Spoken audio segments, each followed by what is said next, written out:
হাতে সময় নেই আর এক সপ্তাহ, তাই শেষ বেলায় গাজায় যুদ্ধবিরতি ও বন্দি বিনিময় চুক্তিটা করেই যেতে চাচ্ছেন বিদায়ী প্রেসিডেন্ট জো বাইডেন। হামাসের সঙ্গে ইসরায়েলের সম্ভাব্য চুক্তি সামনে রেখে যুক্তরাষ্ট্রের স্থানীয় সময় সোমবার পররাষ্ট্রনীতি নিয়ে তার শেষ ভাষণে উঠে এলো নানা দিক। বলেন, ডোনাল্ড ট্রাম্প দায়িত্ব গ্রহণের আগেই চুক্তিতে পৌঁছাতে চলছে তোড়জোড়।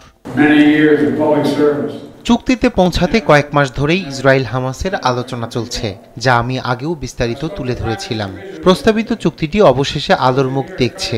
আমি কখনো হাল ছাড়িনি। এই চুক্তি জিম্মিদের মুক্ত করবে, যুদ্ধ থামাবে, ইসরায়েলকে নিরাপত্তা প্রদান করবে এবং গাজার জনগণকে মানবিক সহায়তা দেবে। একই সুরে কথা বলেন হোয়াইট হাউসের জাতীয় নিরাপত্তা উপদেষ্টা জ্যাক সুলিভান। কোনো প্রতিশ্রুতি না দিলেও আগামী এক সপ্তাহের মধ্যেই হতে পারে ঐতিহাসিক চুক্তি।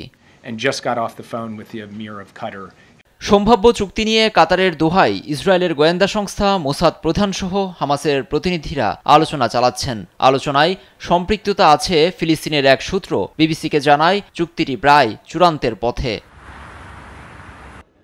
ইসরায়েলের এক সূত্র রয়টার্সকে জানায়, যে কোনো সময় আসতে পারে ঘোষণা। চুক্তির শর্ত অনুযায়ী প্রথম দিন 3 বন্দীকে মুক্তি দেবে হামাস। বিপরীতে গাজায় ঘনবসতি এলাকা থেকে সেনা প্রত্যাহার করবে ইসরায়েল। 4 দিনের মাথায় হামাস আরও 4 জিম্মিকে মুক্তি দেবে। ফলে উপত্যকার উত্তরে থাকা বাস্তুচ্যুত ফিলিস্তিনিদের দক্ষিণে ফেরার সুযোগ দেয়া হবে।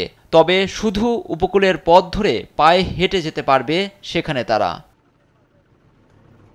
শর্ত অনুযায়ী আলোচিত ফিলাডেলফি করিডোরে নিয়ন্ত্রণ ধরে রাখবে ইসরায়েলি সেনারা। চুক্তির প্রথম ধাপ 42 দিন স্থায়ী হবে।